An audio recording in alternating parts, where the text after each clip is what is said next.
बाबा करम इलाही के वालिद माजिद की हिंदुस्तान में 6 एकड़ जमीन थी, जहां पर आज भी आपका दरबार शरीफ मौजूद है। ये जमीन बड़ी बंजर थी, इसलिए यहाँ पर फसलें ठीक से नहीं होती थी। जब भी फसल पकने पे आती तो खुश्क हो जाती थी और लोगों ने इससे मुतल्लक आपसे पूछा तो आपने फरमाया कि कई लेकर आओ। जब कई लाई गई तो आप उस कई से जमीन को खोदने लगे। जहाँ से सरकार करम इलाही ने जमीन खोदी थी, वहाँ से एक खोपड़ी बरामद हुई जो खूबसूरत रेशमी कपड़ों में लपेटी हुई थी। उसके आर पार कई कीलें गड़ी हुई थीं, जिन्हें आप रहमतुल्लाह अलैह ने निकाल दिया। यूं आपकी करामत से उस जादू का असर जमीन पर से खत्म हो गया और वो जमीन दोबारा से सरसब्जो शादाब हो गई और फिर कभी भी वहाँ की फसल खराब नहीं हुई, बल्कि फसल पहले से भी ज्यादा होती थी। दोस्तों, पीरे वलायत हाजी बाबा करम इलाही रहमतुल्लाह अलैह, दोस्तों पीर सैयद वलायत शाह बाबा करम इलाही के बड़े खिलाफ थे, लेकिन बाद में आपके मोतकद भी बन गए थे। एक दफा कस्बा रानेवाल से वापस आ रहे थे कि रास्ते में थोड़ी देर हो गई। जब बोले बंद के करीब पहुँचे तो उन्होंने देखा कि आसमान से एक नूर की रोशनी चमक रही है जो नीचे साईं करम इलाही की झोंपड़ी में जा रही है। फिर पीर सैयद वलायत शाह बड़े हैरान हुए कि ये क्या माजरा है। बाद में हकीकत मालूम हुई कि अल्लाह ताला का आप पर खास रहम था। दोस्तों, पीर सैयद वलायत शाह बाबा जी की कदर मंजिलत को देखकर आपसे बड़े मुतासर हुए और आपको अल्लाह के सच्चे और कामल वली मानने लगे। दोस्तों, बाबा जी करम इलाही सरकार के जमाने में एक ताजिर हुआ करता था जो अपनी तिजारत समंदर के रास्ते करता था। एक दफा अल्लाह का करना ऐसा हुआ कि उसका सामान से भरा जहाज समंदर में फंस गया। उसने बाबा करम इलाही के बारे में सुन रखा था कि आपकी दुआओं से बड़े बड़े काम निकल जाते हैं। उसने दुआ की, अगर मेरा जहाज किनारे लग गया तो पूरे 300 रुपए बाबा करम इलाही उर्फ कांवा वाली सरकार की नजर करूंगा। दोस्तों, उस इलाके में 300 रुपए आज के 3 करोड़ के बराबर थे। दुआ करने के बाद खुदा का करना ऐसे हुआ कि वो जहाज रेतले इलाके से निकल आया। जब जहाज किनारे लगा तो उसने बंदरगाह पर ऐलान करवा दिया, अगर कोई आदमी गुजरात जाने वाला हो तो उससे आकर मिले। दोस्तों, इत्तेफाक से वहाँ एक आदमी जो कौम का नाई था और वो गुजरात के गांव का रहने वाला था, वो ताजिर उससे मिला और उसने से 300 रुपए उसे दिए और ये भी कहा कि बाबा करम इलाही की नजर कर देना। दोस्तों, जब वो आदमी गुजरात पहुंचा तो इत्तेफाक से 300 रुपए उसने खुद मेहनत मजदूरी करके जोड़ रखे थे, लिहाजा उसकी नीयत में फतूर आ गया और उस नाई ने उन पैसों में से 100 रुपए मजीद अपने रुपए में रख लिए और कहा, बाबा जी देख तो नहीं रहे, उन्हें क्या पता चलेगा। दोस्तों, जब वो आदमी बाबा करम इलाही को मिलने आया तो उसे दूर से देखते ही बाबा करम इलाही पुकार उठे, वो बेईमान, इमानत में खयानत करने वाला आ रहा है। जब वो नाई बेचारा करीब पहुंचा, उसने सलाम किया और 200 रुपए बाबा की नजर किए तो आपने बेसाख्ता फरमाया, मेरे 300 रुपए हैं, मेरा 100 रुपए निकालो, मेरे 300 रुपए हैं। वो नाई कहने लगा, नहीं 200 हैं। दोस्तों, हजरत कांवा वाली सरकार ने फरमाया, मेरे तो 300 रुपए बनते हैं, लेकिन वो आदमी नहीं माना। फिर सरकार ने कहा, अच्छा मेरे साथ आओ, और वो लोगों की नजरों से ओझल हो गए और उसे कहने लगे, हम हाजत से फारग होकर आते हैं। और फिर कहा कि मट्टी का ढेला लाओ। वो जिस मट्टी के ढेले को उठाता वो सोना बन जाती थी। दोस्तों, आपने फरमाया, ऐ नाई, जितना सोना उठाना है उठा ले। दोस्तों, फिर हजूर ने अपनी पुश्त दिखाई जिस पर जंजीरों के निशान बने हुए थे। आपकी ये करामत देखकर वो आदमी दंग रह गया। दोस्तों, बाबा करम इलाही के भाई निजामुद्दीन इलाही, जिनकी शादी चोनोवाल में हुई थी, उनके 3 साले थे जिनके नाम इल्मुद्दीन, अल्लाह जोया और शादी थे। दोस्तों, छोटा भाई शादी एक रात बाबा जी के पास आता है। दोस्तों, वो भाई माली एतबार से गरीब आदमी था। जब वो बाबा के पास आता है तो क्या देखता है, सरकार के सामने सांप बैठे हैं। एक काला शीश नाग सरकार के सर पर बैठा है, साथ ही आग रोशन है जिसके शोले तकरीबन 5 फुट ऊंचे थे। एक तरफ दौलत का ढेर पड़ा है। वो खामोशी से देखता रहा और उसके इर्द गिर्द बेरी के दरख्त के पत्ते बिखरे हुए थे। जब पत्तों पर बेर गिरा तो आवाज पैदा हुई। बाबा करम इलाही को महसूस हुआ कि उनके पास कोई आदमी है। चुनाचे उन्होंने अपने बदन को हिलाया तो वो तमाम अशिया गायब हो गईं। फिर बाबा ने फरमाया, ऐ शादी रात को फकीर के पास नहीं आया करते, अब अगर आ गए हो तो जो देखा है उसका जिक्र किसी से न करना। दोस्तों, ये अजीबो गरीब मंजर देखकर वो शादी बहन के पास चला गया और तमाम माजरा अपनी बहन को जा फरमाया। बहन कहने लगी, अगर बाबा जी ने मना फरमाया था तो जिक्र क्यों किया। दोस्तों, जब वो आदमी घर आया तो उसका दिमाग खराब हो गया और उसे दौलत का ढेर घर में नजर आने लगा। चुनाचे उसने घर में खुदाई शुरू कर दी। घर वालों ने उसे एक दरख्त के साथ बांध दिया। इस तरह दिन के वक्त वो उसे दरख्त के साथ बांध देते और रात को चारपाई के साथ बांध देते थे। ऐसी हालत उस पर महीना जारी रही। जब उसकी बहन को पता चला तो उसने कहा, शादी को बाबा जी के पास लेकर आओ। जब शादी बाबा जी के पास आया तो आप बड़े नाराज हुए और फरमाने लगे, मैंने तुझे मना किया था, फिर तूने हमारा पर्दा क्यों जाहिर कर दिया। इस तरह वो आदमी 6 महीने तक खामोश रहा और इशारों से बातें करता था। 6 महीने के बाद वो बिल्कुल ठीक हो गया तो हजरत पीर वलायत शाह साहब, जो सिलसिला नक्शबंदिया के बहुत बड़े आलम और बुजुर्ग थे और जिनका मज़ार मुबारक गुजरात शरीफ में वाक़या है, एक मर्तबा वो हज पर तशरीफ ले जा रहे थे। 2 महीने तक वो वहाँ पर क़याम पज़ीर रहे।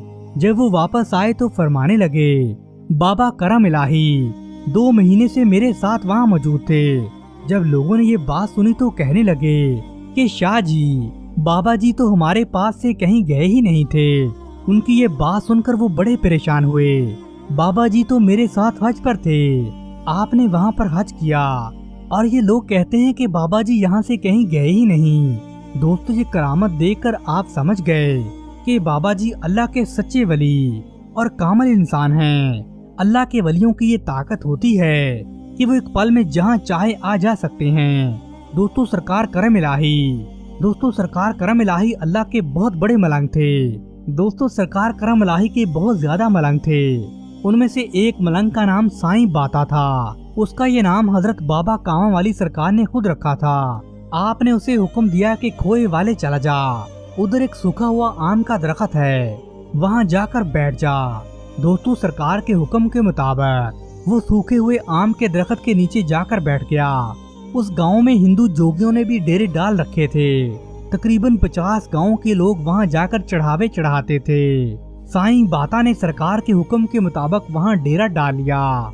गांव वाले अपनी भैंसों का दूध जोगियों को लाकर देते थे। जिस घर से भैंस का दूध नहीं आता था, उस घर की भैंसों के थनों से दूध की बजाय खून आना शुरू हो जाता था।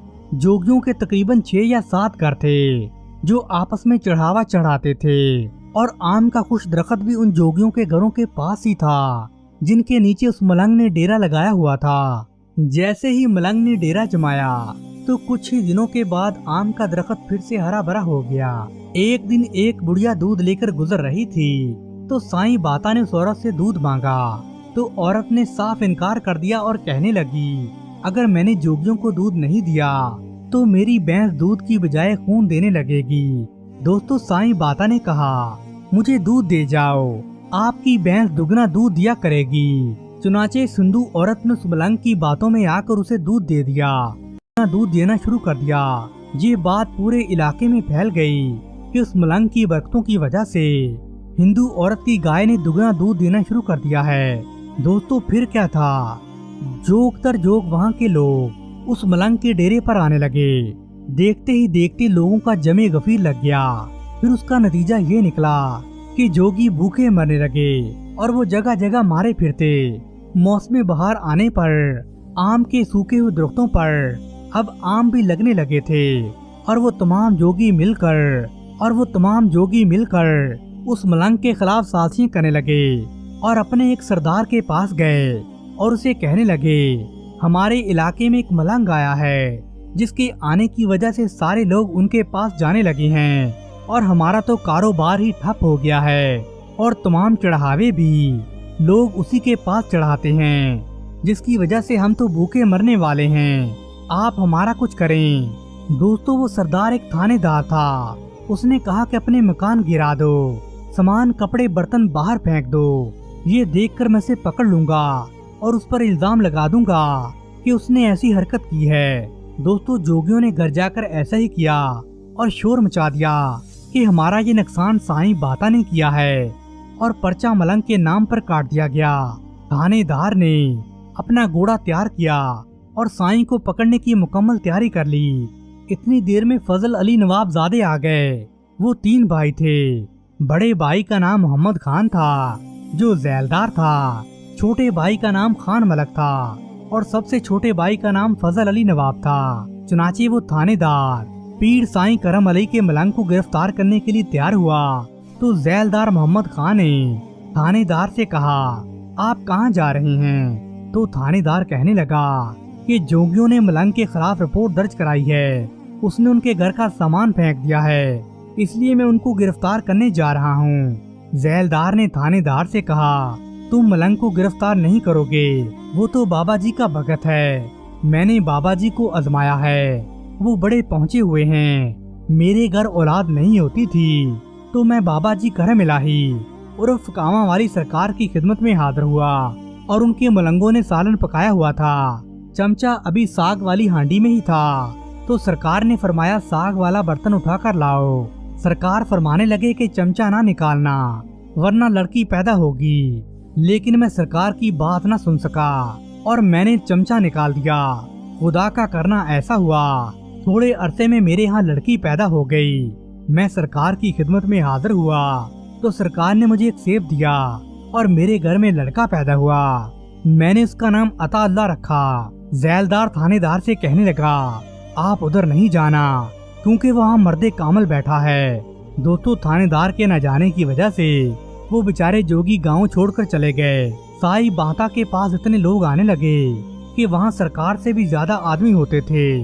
वहाँ मर्द औरतें बूढ़े जवान सभी ढोल और चढ़ावे लेकर हाजिर होते थे। यहाँ तक के कौवे भी बड़ी तादाद में जमा होने लगे थे। साईं बाता वाले के दिल में खुदी आ गई। जब उन्होंने इतना कुछ देखा तो उनका नफस फिसल गया कि मुर्शिद से ज्यादा हजूम तो मेरे डेरे पर रहने लगा है। रात के वक्त उनके दिल में खुदी आई और सुबह जुमेरात का दिन था। उस दिन कोई बंदा नहीं आया और ना ही कोई कौवा आया। साईं बाता 8 दिन तक वहाँ अकेले बैठे रहे। उनके पास कोई शय नहीं आई।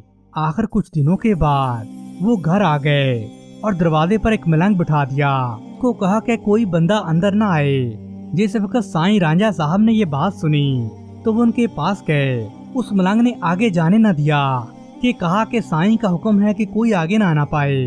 तो उसने कहा कि अंदर जाकर कहो कि साईं रांझा आए हैं। दोस्तों, उस मलंग ने नाम बताया तो साईं बाता ने कहा उन्हें अंदर आने दो। साईं रांझा अंदर आ गए। साईं रांझा ने जवाब दिया, आपने मुर्शिद खाने जाकर सरकार से माफी मांग लेनी थी। तो साईं बाता कहने लगे, मेरे पास कोई चीज नहीं, मेरी अकल खराब हो गई थी। मेरी अकल ने इतना भी काम नहीं किया कि मैं सरकार से माफी मांग लूं। दोस्तों, उस दिन के बाद साईं बाता का डेरा वीरान नजर आने लगा और फिर एक दिन साईं बाता बाबा करम अल्लाह की खिदमत में हाजिर हुए और अपने गुनाहों की माफी मांगी और उनसे कहने लगे कि मैंने बड़ा बोल दिया था जिसकी मुझे ये सजा मिली है। तो बाबा साहब ने उन्हें माफ फरमा दिया। दोस्तों, बाबा करम इलाही के एक मुरीद की शादी गुजरांवाला में हुई थी। उन्होंने अपनी बीवी को किसी घरेलू झगड़े की वजह से मारा तो वो मर गई। इस तरह साईं नवाब पर कत्ल का केस बन गया। साईं नवाब बाबा जी की खिदमत में हाजिर हुए। सरकार ने दूर से देखकर फरमाया कि मार कर मेरे पास आया है। तो वो कहता है, बाबा जी बचा लो, बाबा जी मुझे बचा लो। तो बाबा जी ने फरमाया, जा तुझे 6 माह की सजा दे दी। फिर जब जज आपको सजाए मौत की सजा सुनाता था तो कलम 6 माह की सजा लिख देता था। जज ने पूछा, भाई तुम कहाँ से आए हो? तो साईं नवाब कहने लगे, मैं बाबा जी सरकार करम इलाही का भगत हूँ। तो जज कहने लगा, भाई जा तुझे 6 माह की कैद अलाट की। इस तरह जो वली की जुबान से निकल जाता है, कलम भी वही लिखती है। दोस्तों, बगले शाह साहब बस्ती कुदरताबाद वजीराबाद में रहते थे। वो बयान करते हैं कि मैं एक दफा बाबा रूड़े शाह विडाड़ा चीमा मेले पर गया था। मेले पर मेरा हुक्का चोरी हो गया था। बग्गे शाह बयान फरमाते हैं, मैंने बाबे रूड़े शाह को गालियां निकाली कि मेरा हुक्का चोरी करवा दिया है। मेरा हुक्का चोरी कराने के लिए बुलाया था क्या? हुक्का ना मिला तो मैं वापस आ गया। थोड़े अरसे के बाद बाबा जी कांवा वाली सरकार का गुजरात में मेला था। मैं वहाँ चला गया। वहाँ जाकर मैंने हुक्के में पानी डाला, तंबाकू रखा और आग लगाई। हुक्का पीते पीते मुझे नींद आने लगी। बाबा जी ने मुझे हिलाया और कहा, होश कर नौजवान। मैंने देखा कि मुझ पर नींद का फिर से गलबा तारी हो गया। मैंने अपने हाथ में हुक्का पकड़ा हुआ था। एक आदमी की मेले में नीयत खराब हो गई थी और वो मेरा हुक्का चोरी करना चाहता था। उस दौरान बाबा सरकार ने 3 दफा मेरा पाँव पकड़कर खींचा और कहने लगे, जब वो हुक्का ले जाएगा तो फिर तू मुझे गालियां देगा। चोर हुक्का उठाने वाला है और उसकी नीयत खराब हो गई है। इस तरह बगले शाह खबरदार हो गए। और साईं रांझा साहब तो बयान करते हैं कि रात 12 बजे एक आदमी आ गया। उसने दरवाजा खटखटाया। मैंने दरवाजा खोला तो उसके सर पर गठड़ी थी और हाथ में बकरे की रस्सी पकड़ी हुई थी। मैंने उससे कहा कि तू दिन को आ जाता, तो वो कहने लगा कि मैं कोयटे से आया हूँ। मुझे क्या इल्म था कि मैं गुजरात कब पहुँचूंगा? तेरी मन्नत पूरी हुई क्या? वो आदमी कहने लगा, मैं फौज में मुलाजिम था, मेरा लड़का फौत हो गया। मैं दरबार में हाजिर हुआ और कहा, बाबा जी मेरा लड़का फौत हो गया है, दुआ फरमाएं बाबा जी मेरे यहाँ लड़का पैदा हो, और जब वो बड़ा होगा तो उसकी पहली तनख्वाह का लंगर पका कर मैं आपके पास लेकर आऊंगा। उसकी पहली तनख्वाह आ गई है और मैं लंगर पकाने के लिए आया हूँ। सरकार साईं रांझा साहब फरमाते हैं, वाह नौजवान, तेरे मांगने पर आफरीन और देने वाले की क्या बात है। वो आदमी कहने लगा, सरकार मैं 19 साल बाद दरबार पर आया हूँ। उस आदमी के मांगने का हिसाब लगाएं। उसने क्या मांगा था कि सरकार ने उसे पूरा कर दिया। दोस्तों, पीर वलायत शाह जब हज करके वापस आए तो थोड़े दिनों में कुछ लोग कस्बा शादीवाल से हाजिर खिदमत हुए और अर्ज करने लगे, आप शादीवाल आकर खिताब करें।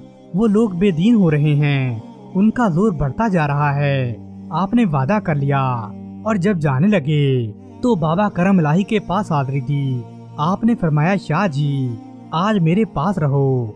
हजरत बाबा करम इलाही ने अपने बातनी और रूहानी राज से ये वाक़या देख लिए थे, इसलिए उनसे कहा कि शाह जी मेरे पास रहो। लेकिन शाह जी ने फरमाया, बाबा जी मैं वादा करके आया हूँ। सरकार ने फरमाया, अगर तू चला गया तो अच्छा नहीं होगा, वो लोग टोकियां और कुल्हाड़ियां लेकर तुझ पर वार करेंगे। शाह जी फरमाने लगे, बाबा जी इमाम हुसैन भी तो दीन के लिए शहीद हो गए थे, अगर मैं हो गया तो फिर क्या हुआ? बाबा जी फरमाने लगे, अच्छा तो चले जाओ। जब तकरीर शुरू हुई तो कुछ हजरात ने हजरत शाह वलायत पर हमला कर दिया और आप पर कुल्हाड़ियों से वार करने लगे। आपकी दस्तार और टोपी नीचे गिर गई। आपके सर पर बड़े जख्म आए। इस तरह शदीद जख्मी हो गए। आपको चारपाई पर डालकर अस्पताल लाया गया, जहां पर आपका इलाज किया गया। इस तरह आपकी जान बच गई। बाबा करम इलाही की बात बिल्कुल दुरुस्त साबित हुई। दोस्तों, होती भी क्यों ना, आप अल्लाह के वली कामल थे। जिला फैसलाबाद में तहसील समंदरी में एक औरत के घर बच्चा पैदा हुआ। दाई ने देखा कि बच्चे के 2 सर हैं, एक अपनी असली जगह पर और दूसरा दाएं कंधे के पास। दोनों सर मुकम्मल तौर पर मौजूद थे। माँ ये देखकर बेहोश हो गई। जब होश में आई तो दाई ने तमाम सूरत हाल बता दी कि बच्चे के 2 सर हैं। माँ बिचारी पर तो गमों के पहाड़ टूट पड़े। उसने रात को मन्नत मानी, अगर मेरा बच्चा ठीक हो जाएगा तो मैं बाबा करम इलाही उर्फ कांवा वाली सरकार के दरबार पर छोड़ दूंगी। दोस्तों, अल्लाह का करना ऐसा हुआ, जब वो सुबह बेदार हुई तो बच्चा सही सलामत हो गया। जब बच्चा 7 साल का हुआ तो मन्नत पूरी करने सरकार की दरगाह शरीफ गुजरात तशरीफ ले आई और तमाम माजरा बयान कर दिया।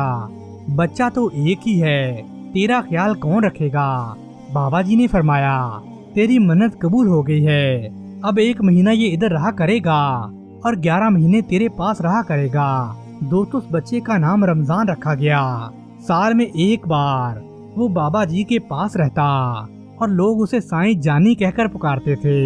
وہ بڑا خوبصورت جوان تھا، اس کی لمبی لمبی زلفیں تھیں۔ 1 مہینہ بابا جی کے پاس رہ کر وہ واپس تحصیل سمندری اپنے گاؤں چلا جاتا تھا۔ دوستو تحصیل سمندری کے ایک اور گاؤں کا واقعہ ہے کہ وہاں پر ایک سکھ دلدار احمد رہتے تھے جن کا ایک ہی بیٹا تھا۔ ایک دن وہ اپنے نوکروں کے ساتھ شہر کی سیر کر رہا تھا کہ اسے حسین و جمیل سکھ عورت نظر آئی۔ وہ اس پر اپنا دل ہار بیٹھا۔ جب وہ گھر واپس لوٹ کر آیا تو تمام واقعہ اپنے باپ کی خدمت میں عرض کیا، اور وہ سکھ عورت ایک بہت بڑے خاندان سے تعلق رکھتی تھی۔ بیٹے نے باپ کو مجبور کیا کہ میرا رشتہ مانگو۔ جب باپ نے رشتہ مانگا تو انہوں نے صاف انکار کر دیا اور اس کی شادی دلی میں ایک رئیس خاندان میں کروا دی۔ شادی کا سن کر وہ بیچارہ دلدار احمد تو پاگل ہو گیا۔ وہ دیوانوں کی طرح رہنے لگا۔ اچانک ایک دن اس کی ملاقات اماں جی سے ہو گئی جو سائیں جانی کی والدہ تھی، اور اس نے تمام واقعہ بیان کر دیا۔ انہوں نے فرمایا کہ گجرات چلا جا، وہاں بابا جی کرم الہی سرکار کے دربار پر اپنا مدعا بیان کر، اللہ خیر کرے گا۔ دوستو جب وہ لڑکا بابا جی کے در پر حاضر ہوا تو آپ اپنی گلی میں تشریف فرما تھے۔ وہ حاضر ہوا تو اس نے آپ کی ٹانگیں پکڑ لیں۔ بابا کاؤں والی سرکار کے پاس ایک ڈنڈا پڑا ہوتا تھا۔ آپ نے اسے زور سے مارا اور کہا جا باہر کھیتوں میں بیٹھی ہے۔ جب وہ نوجوان باہر گیا تو کیا دیکھتا ہے کہ سچ مچ وہ سکھ عورت جس کا نام جینا رانی تھا باہر کھیتوں میں بیٹھی تھی۔ نوجوان اسے لے کر بابا کی خدمت میں حاضر ہوا۔ اس سے پہلے اس نے سکھ عورت سے پوچھا تو یہاں کیسے آ گئی؟ تو عورت کہنے لگی میں اپنے گھر دلی جانے کے لیے روانہ ہو رہی تھی کہ ایک بابا جی نے مجھے بالوں سے پکڑا اور یہاں لے کر آ گئے۔ سکھ نوجوان بولا اگر بابا جی نظر آ جائیں تو کیا پہچان لوگی؟ عورت کہنے لگی کیوں نہیں۔ دوستو جب وہ دونوں بابا جی کے پاس گئے تو وہ عورت کہنے لگی یہ تو وہی بابا جی ہیں۔ یہ سن کر بابا کرم الہی نے فرمایا جا تجھے سکھ عورت لا کر دے دی ہے، اب ولایت شاہ کے پاس جا اور کلمہ پڑھ کر دونوں شادی کر لو۔ دوستو جب ڈی سی گجرات کا تبادلہ ہوا اور نیا ڈی سی آ گیا، ابھی تھوڑے ہی دن گزرے تھے کہ اس نے ڈھول بجنے کی آواز سنی۔ ڈی سی کا گھر چونکہ دربار مبارک کے قریب ہی واقع تھا اور جمعرات کو بابا جی کے ڈیرے پر بڑی زور سے ڈھول بجتے تھے، لہذا وہ جمعرات کا دن تھا اور ڈھول بجنے لگے۔ ڈی سی کی بیوی نے فون کیا یہ کیسے ڈھول بج رہے ہیں، انہیں فوراً بند کراؤ۔ دوستو ڈی سی نے ایس پی کو حکم دیا تو ایس پی نے تھانے کے کچھ سپاہی بھیجے اور کہا یہ ڈھول کی آواز بند کراؤ۔ جب ڈھول بند ہوئے تو بابا جی کرم الہی نے پوچھا کہ ڈھول کیوں بند ہوئے ہیں؟ سپاہیوں نے تمام معاملہ بیان کر دیا تو آپ نے فرمایا بادشاہ تو میں خود ہوں، جاؤ ہم نے ڈی سی کا تبادلہ کر دیا۔ دوستو جب سپاہی ابھی تھانے پہنچے ہی تھے کہ ڈی سی کے تبادلے کا تار آ گیا۔ اچانک اتنی تیز تبدیلی پر سب حیران رہ گئے۔ ڈی سی نے جب ایس پی سے یہ کہا تو ایس پی کہنے لگا آپ نے بابا کے ڈھول بند کروائے تھے، انہوں نے آپ کا تبادلہ کرا دیا۔ دوستو ڈی سی کو اپنی غلطی کا احساس ہوا اور دونوں میاں بیوی سرکار کے پاس آئے اور معافی مانگنے لگے، جس پر سرکار نے فرمایا چلو ہم نے تمہارا تبادلہ روک دیا۔ دوستو ابھی وہ گھر پہنچا تھا کہ دوبارہ سے ایک نیا تار آیا، آپ کا تبادلہ فی الحال روک دیا گیا ہے۔ کوٹ امیر حسین قصبہ ہے جو حافظ حیات کے قریب واقع ہے۔ آج کل وہاں پر گجرات یونیورسٹی ہے، وہاں قوم گجر کے افراد کا آپس میں جھگڑا ہو گیا جس کے نتیجے میں ایک گجر مارا گیا۔ جس نے سے مارا تھا اس کو سزائے موت ہو گئی۔ وہ ماں باپ کا اکلوتا بیٹا تھا۔ گھر والے بڑے پریشان اور غمگین تھے۔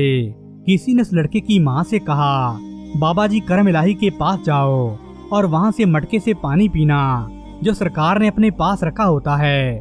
جب تم پانی پینے لگو گی تو سرکار تمہیں منع فرمائیں گے کیونکہ سرکار کسی کو وہ پانی پینے نہیں دیتے۔ دوستو وہ عورت سرکار کے پاس آئی اور اس نے ایسے ہی کیا۔ سرکار نے جب منع کیا تو وہ پیچھے ہٹ گئی तकरीबन 15 मिनट बाद फिर वो ऐसे ही करने लगी। बाबा जी ने फिर मना किया, तो रुकती नहीं है क्या, बाज आ जा। दोस्तों आखिर तीसरी बार उसने ऐसे ही करने लगी तो सरकार ने फिर मना कर दिया। ये सुनकर वो औरत कहने लगी, चाटी में कौन सा दूध है जो आप मना कर रहे हैं। दोस्तों बाबा गांव वाली सरकार ने कहा, देखो तो सही चाटी में दूध है या कौन है। ये सुनकर वहाँ मौजूद तमाम लोग हैरान रह गए, क्योंकि चाटी में जो पानी पड़ा हुआ था वो दूध बन चुका था। दोस्तों ये सुबह का वक्त था। देखते ही देखते चारों तरफ धूम मच गई। जब ये बात एसपी और डीएसपी को पता चली तो 4 बजे के करीब वो भी आ गए। उनके साथ डॉक्टर भी था। जब डॉक्टर ने चेक किया तो वो काला दूध था और डीसी को साबित हो गया ये तो दूध है।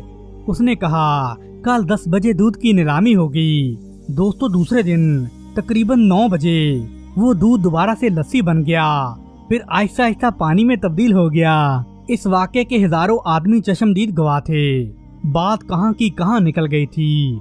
वो औरत जिसने सरकार के गड्ढे का पानी पीना था उसमें तो अब दूध बन चुका था। उसकी बात सुनकर सरकार की जुबान से जो अल्फाज निकले वो वैसे ही पूरे हो गए। वो पानी दूध बन गया। उस औरत का बेटा भी बरी हो गया। इस वाक़े को अंग्रेज ने जो मौके पर मौजूद थे इंग्लैंड में जाकर अपनी डायरी में भी दर्ज किया है। दोस्तों अमृतसर में एक डॉक्टर रहता था जिसका बेटा बीमार हो गया और ऐसा बीमार हुआ कि ठीक होने का नाम ही नहीं लेता था। बड़े इलाज कराए, बड़े बड़े डॉक्टरों को दिखाया, लेकिन मर्ज दूर नहीं हो रहा था। दोस्तों उसके हमसाये में एक सिख खानदान रहता था। वो सिख खानदान बाबा करम इलाही की बड़ी कीदत करता था। उन्होंने जब देखा कि लड़का दिन ब दिन सूखता जा रहा है तो आखिर एक दिन डॉक्टर साहब को गुजरात में बाबा जी के पास जाने का कहा। तुम्हारा बेटा वहाँ जाने से ठीक होगा। मगर डॉक्टर साहब ने तवज्जो नहीं दी, क्योंकि वो अल्लाह वालों पर यकीन नहीं रखते थे। दोस्तों सिख ने कहा एक दफा जाकर तो देख ले, क्या पता तेरे बेटे को सेहत मिल जाए। दोस्तों वो डॉक्टर गुजरात बाबा जी के डेरे पर आ गया। बड़ा रोया कि मेरा एक ही बेटा है। बाबा जी ने बात सुनी तो डॉक्टर साहब से कहा बुखार से कहो मेरे बेटे को छोड़ दे और कीकर पर चढ़ जाओ। दोस्तों बाबा जी जहाँ बैठते थे वहीं पास ही कीकर का दरख्त था। डॉक्टर को ये बात बड़ी अजीब लगी। फिर सरकार ने फरमाया बुखार से कहो बेटे को छोड़ दे और कीकर पर चढ़ जाए।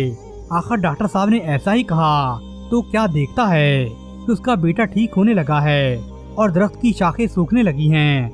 ये करामत देखकर डॉक्टर बड़ा खुश हुआ और थोड़े दिनों के बाद उसने बहुत सारी देगे पकवा कर भेजी। दोस्तों हजरत लाल शहबाज कलंदर रहमतुल्लाह अलैह ने अपना मुस्तकिल ठिकाना तो सेवन शरीफ में रखा हुआ था, लेकिन इस्लाम की तबलीग करने और लोगों को राह हिदायत देने के लिए आप इर्द गिर्द के देहात में तशरीफ ले जाते थे। आपने ये मामूल बना रखा था कि आप जहाँ भी जाते वहाँ के कुछ लोगों को इकट्ठा करके एक खताब सा फरमाया करते थे, फिर उनको दावते दीन देते थे। आप रहमतुल्लाह अलैह का खिताब लोगों के दिलों पर असर करता था। दोस्तों ये खिताब सुनकर बहुत से लोग दीन इस्लाम में दाखिल हुए थे। बहुत लोगों ने बुराइयों और गुनाहों से ताइब होकर नेकी और भलाई के रास्ते पर चलने का तहैया कर लिया था।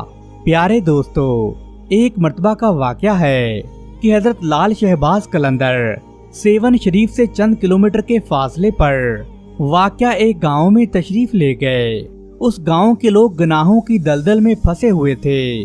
वो लोग राह हक से भटके हुए थे। उन्होंने दीन से मुकम्मल सरकशी इख्तियार की हुई थी। वो अल्लाह ताला और उसके प्यारे रसूल के अहकामात की खिलाफवर्जी करते थे। दोस्तों इन हालात में जरूरी था कि आप रहमतुल्लाह अलैह उनके इलाके में जाकर तबलीग करते और उनको दीन इस्लाम का सबक सिखाते, ताकि वो गुनाहों से मुंह मोड़कर नेकी और भलाई की तरफ आ जाएं। चुनाचे इस मकसद की खातिर आप उस गंदे लोगों के गांव में तशरीफ ले गए। दोस्तों आप रहमतुल्लाह अलैह की आमद से पहले भी बहुत से नेक लोगों ने उस गांव में आकर उन गांव वालों को नेकी की तरफ बुलाया था, मगर उन नाफरमान लोगों के दिलों पर किसी की वाज़ो नसीहत का कोई भी असर नहीं हुआ, बल्कि वो उन बुजुर्ग हस्तियों को तकलीफ पहुंचाकर गांव से निकाल दिया करते थे। दोस्तों ऐसे सरकश और बागी किस्म के लोगों को समझाने की खातर आप लाल शहबाज कलंदर रहमतुल्लाह अलैह उनके गांव तशरीफ ले गए, मगर उन लोगों ने आपकी बात पर ध्यान नहीं दिया और आपको वापस चले जाना पड़ा। दोस्तों आपने हर मुमकिन तरीके से गांव वालों को समझाने की कोशिश की।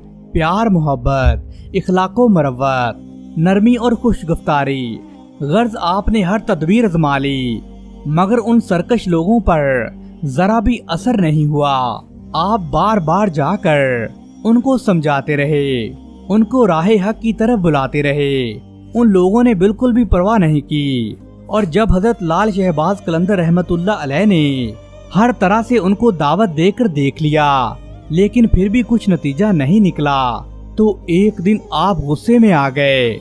अल्लाह ताला की बारगाह में उन भटके हुए लोगों के लिए दरख्वास्त की, या अल्लाह या तो ये राह रास्त पर आ जाएं, या फिर इनके साथ वो मामला कर दे जो तू अपने हक में बेहतर समझता है।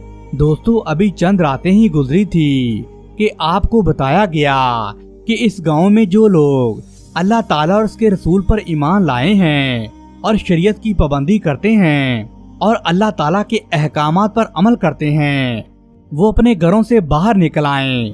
चुनाचा ख्वाब के इशारे के मुताबिक हजरत लाल शहबाज कलंदर ने उस गांव में जाकर ऐलान आम करवा दिया कि जो लोग अल्लाह ताला और उसके रसूल पर ईमान रखते हैं और भलाई के काम करते हैं, बुराई से रोकते हैं, वो सूरज गरूब होने से पहले पहले अपने घरों से बाहर निकल आएं। दोस्तों इस ऐलान के सुनते ही जो अहले ईमान थे और आप रहमतुल्लाह अलैह के मुरीद बन चुके थे, उन्हें आपकी बात पर पूरा पूरा यकीन था।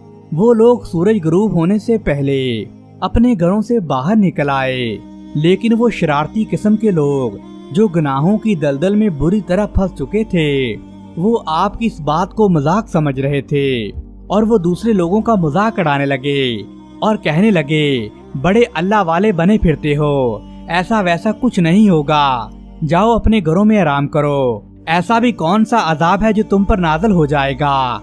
ये सब मुज़क्का खेज बातें हैं। दोस्तों वो लोग किसी खुशफहमी में मुब्तला होकर आपस में एक दूसरे से कह रहे थे कि कुछ भी नहीं होगा, ये सारे ड्रामे किए जा रहे हैं। दोस्तों ताहम मानने वाले लोगों ने लाल शहबाज कलंदर रहमतुल्लाह अलैह के कहने के मुताबिक अमल किया और उनकी पैरवी इख्तियार की। दोस्तों इसी तरह ये लोग बड़े गुनाहों में मुब्तला थे कि आखिर रात का आखिरी पहर शुरू हो गया। शर पसंद लोग अपने अपने घरों को चले गए और वो जाकर सो गए। अभी आधी रात भी गुजरी थी कि अचानक जल्जले के जबरदस्त झटके आना शुरू हो गए। सोए हुए लोग बड़बड़ा कर उठ बैठे। उन्होंने घरों से बाहर निकलने की पूरी कोशिश की, लेकिन उन्हें घरों से बाहर निकलने की मोहलत तक नहीं मिल सकी। दोस्तों उनके घर उल्ट गए, उनकी बस्ती पूरी की पूरी उलट गई। वो सब लोग अपने घरों में दबकर मर गए। तमाम बदकिरदार लोगों को उनके किए की सजा मिल चुकी थी।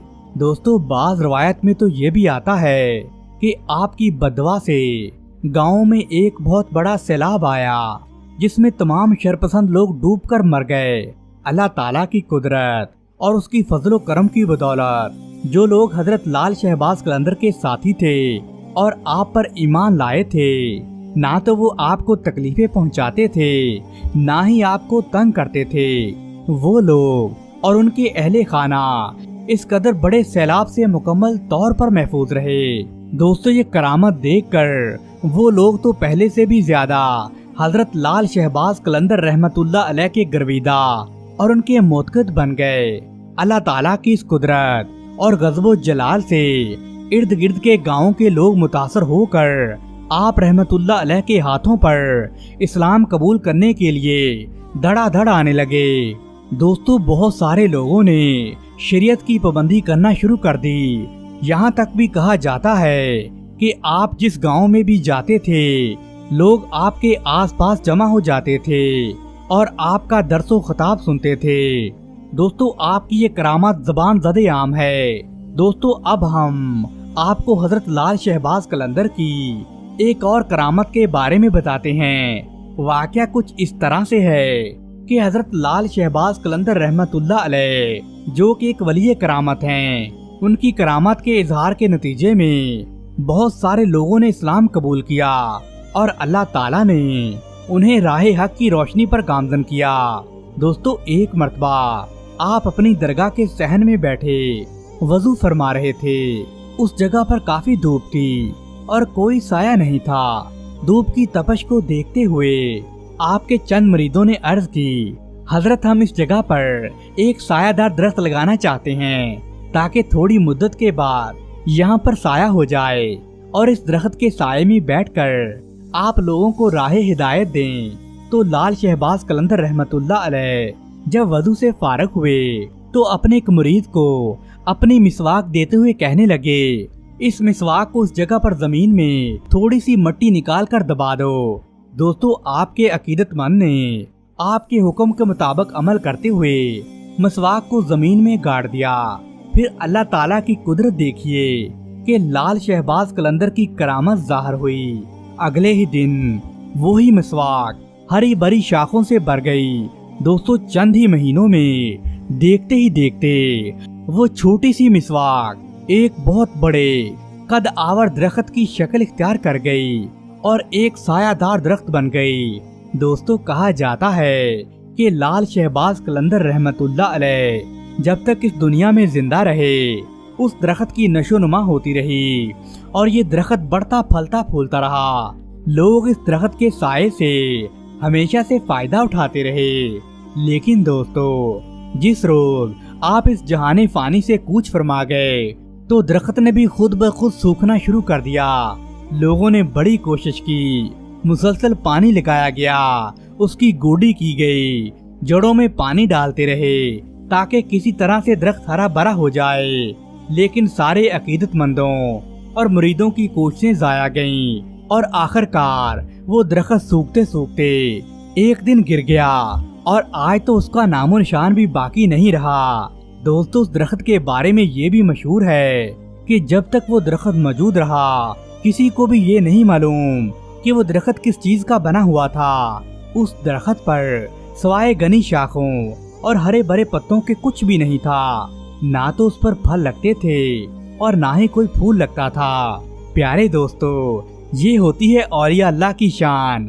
حضرت داتا گنج بخش رحمتullah علیہ اپنی مشہور زمانہ کتاب کشف المحجوب میں ایک واقعہ یوں نقل کرتے ہیں کہ 3 لوگ ایک خاص منزل کی جانب سفر کر رہے تھے۔ راستے میں ایک بیابان و سنسان جنگل پڑتا تھا جو چاروں طرف سے اونچے اونچے پہاڑوں سے گھرا ہوا تھا۔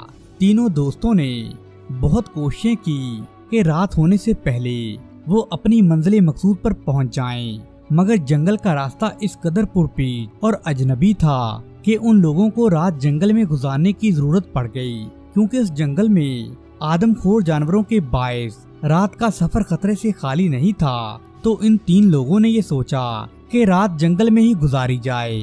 دوستو، اس مقصد کے تحت انہوں نے جائے پناہ تلاش کرنا شروع کر دی۔ بالآخر انہوں نے ایک پہاڑ کے دامن میں ایک چھوٹا سا غار دیکھا جو رات گزارنے کے لیے کافی تھا۔ انہوں نے غار کو پتھروں اور تنکوں سے صاف کیا اور اس میں داخل ہو کر بیٹھ گئے۔ ان کا خیال تھا کہ وہ تھوڑی دیر میں سو جائیں گے اور صبح اٹھ کر اپنا سفر جاری کر دیں گے۔ مگر دوستو، ابھی وہ غار کے اندر بیٹھے ہی تھے کہ موسم نے اچانک رنگ بدلا، تیز ہوا کے جھکڑ چلنے لگے۔ تاہم وہ غار کے اندر محفوظ تو تھے، لیکن انہیں نیند بالکل بھی نہیں آ رہی تھی۔ انہوں نے اپنی گفتگو شروع کر دی۔ رات تقریباً آدھی گزری تھی کہ یکایک پہاڑ سے ایک بہت بڑا پتھر لڑک کر سیدھا غار کے دہانے پر آ کر کھڑا ہو گیا، جس کی وجہ سے غار سے باہر نکلنا لگ بھگ ناممکن ہو گیا۔ یہ صورتحال دیکھ کر وہ تینوں دوست بڑے پریشان ہوئے اور وہ سوچنے لگے کہ وہ اب کسی صورت باہر نہیں نکل سکیں گے اور اسی غار میں ایڑیاں رگڑ رگڑ کر وہ مر جائیں گے، کیونکہ پتھر اتنا وزنی تھا کہ تینوں مل کر بھی پوری قوت و طاقت کے باوجود بھی اسے تھوڑا سا بھی سرکا نہیں سکتے تھے۔ دوستو، اس ساری صورتحال میں انہوں نے اپنے ہوش و حواس قائم رکھے اور عقل کے گھوڑے دوڑانا شروع کر دیے۔ خدا کی قدرت دیکھیے کہ ان کے ذہن میں ایک ایسی ترکیب آئی کہ ان میں سے ہر ایک آدمی اپنی زندگی کے ناقابل فراموش نیک کاموں کا واسطہ دے کر اللہ سبحانہ و تعالی سے التجا کرنے لگا کہ اگر اس کا وہ کام اللہ سبحانہ و تعالی کی بارگاہ میں قبولیت رکھتا ہے تو اس کو مد نظر رکھتے ہوئے غار کے منہ پر پتھر کو ہٹا دیا جائے گا اور انہیں اللہ کی طرف سے غیبی مدد ملے گی۔ دوستو، انہوں نے فیصلہ کیا کہ وہ باری باری اپنی زندگی کا اہم نیک واقعہ بیان کریں گے اور اللہ سبحانہ و تعالیٰ سے درخواست کریں گے، چونکہ رب کریم کی ذات سے مایوسی بالکل گناہ ہے، اس لیے اس کی رحمت و شفقت کی دعا کریں گے، اور اگر اللہ سبحانہ و تعالیٰ کی مرضی و منشا شامل ہوئی تو ان کی یہ التجا ضرور قبولیت کا درجہ حاصل کرے گی اور غار کے منہ کا پتھر بھی ہٹ جائے گا، جس کے باعث وہ صحیح سلامت باہر نکل آئیں گے۔